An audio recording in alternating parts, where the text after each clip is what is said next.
Alright, for my chapter video summary for chapters 23 and 24, you start off with chapter 23, which is chapter about rules governing the issuance and trading of securities. So the Securities and Exchange Commission, aka the SEC, is a federal administrative agency charged with overall responsibility for the regulation of securities, including ensuring that investors receive full and fair disclosure of all material facts with regard to any public offering of securities. It has wide enforcement powers to protect investors against price manipulation, insider trading, and other dishonest dealings. Excuse me. Security A stock is a bond or any other instrument of interest that represents an investment in common enterprise with reasonable expectations of profits that are derived solely from efforts of those other than the investor. Prospectus, which is the first part of the registration statement of the SEC, requires for issuers of new securities. It contains material information about the business and its management, the offering itself, the use to be made of funds obtained, and certain financial statements.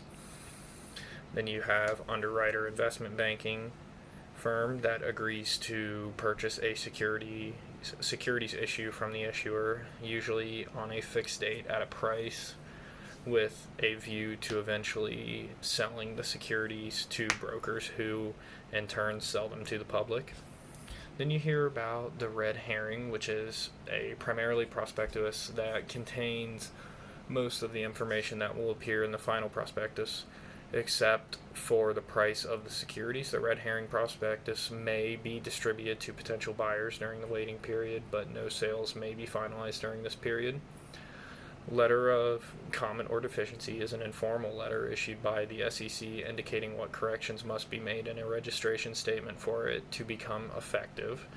You have shelf registration, which is a procedure whereby a large corporation can file a registration statement for securities it wishes to sell over a period of time rather than immediately. And then you have a non-investment company, which is a company whose primary business is not in investing or trading securities. And then for chapter 24, which is the antitrust laws, you have Harvard School, which is an approach to antitrust policy that is based on the desirability of preserving competition to prevent the accumulation of economic and political power, the disclosure of labor, and market inefficiency. Then you have class action suit, which is a lawsuit brought by a member of a group of persons on behalf of all members of that group. Then you have parents patere suit, which is a lawsuit brought by a state attorney general on behalf of the citizenry of the state. You have the Sherman Act, which is a federal statutes that make illegal every combination, contract, or conspiracy that is unreasonable restraint of trade when this is concerted action involves interstate commerce. And then you have the collision concerted action by two or more individuals or business entities in violation of the Sherman Act.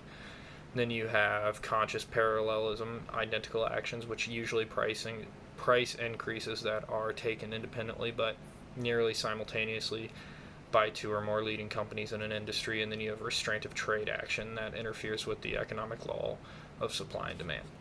And that's what I have. Thank you.